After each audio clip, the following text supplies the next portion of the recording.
પાછું કઈ ફોડ્યું લાગે છે. મંગુ શું ફોડ્યું પાછું તે? એક મિનિટ. અલી બહાર આય, ક્યાં જાય છે?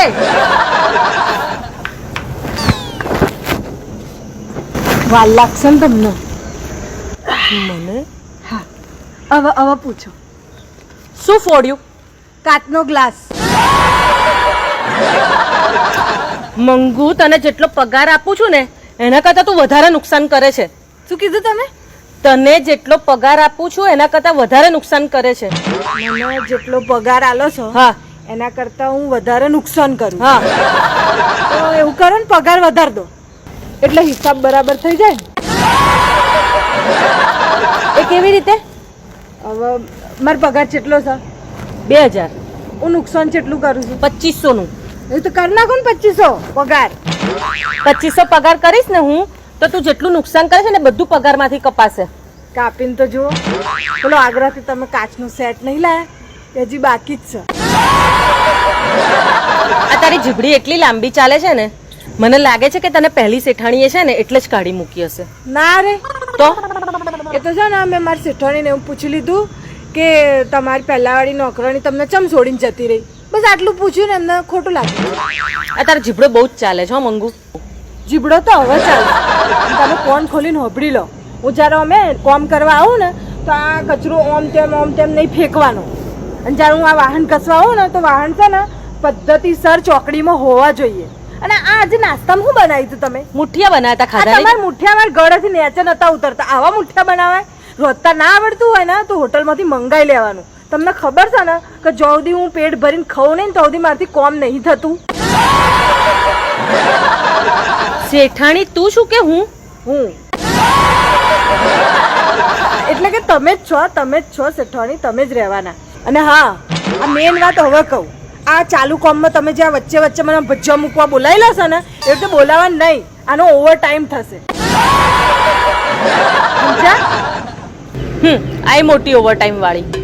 જો મંગુ તું આવું નવું કરતી રહીશ ને તો હું બીજી કામ વાળી રાખી લઈશ. હાજી શેઠાણી, એને છે ને આટલું બધું કોમ મારથી એકલાથી નહીં થતું. એમાં બાજુમાં સહજ એક એને બોલાવી લઉં. હવે બે હમ્પિંગ કરીશ.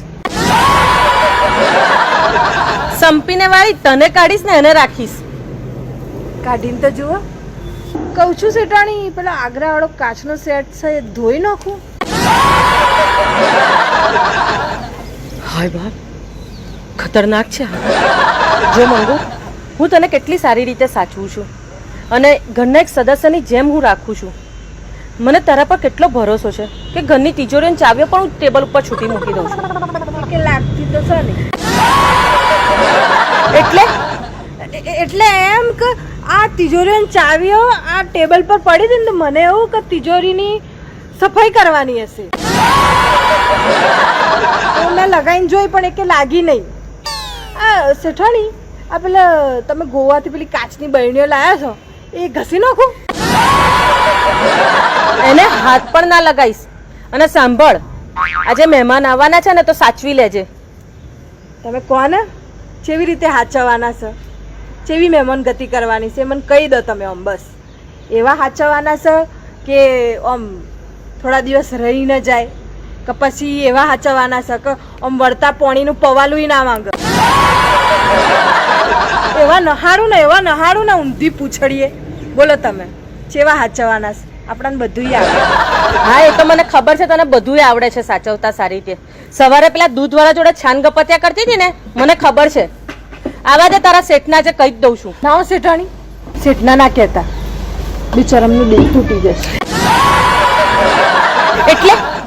એટલે પેલી બહેને ઘસી નાખો. કેટલા વાગ્યા? આ જો અડધો કલાક કરી નાખ્યો ને, હું કોદા કાઢ્યા. આ ઓવર ટાઈમના 150 રૂપિયા ચડી જ જાય ને. 150 રૂપિયા વાળી જરા કામ કર. ઓવર ટાઈમ વગર ઘસી જ નાખું છું. હવે તો બહેણીઓ ઘસી જ નાખું છું.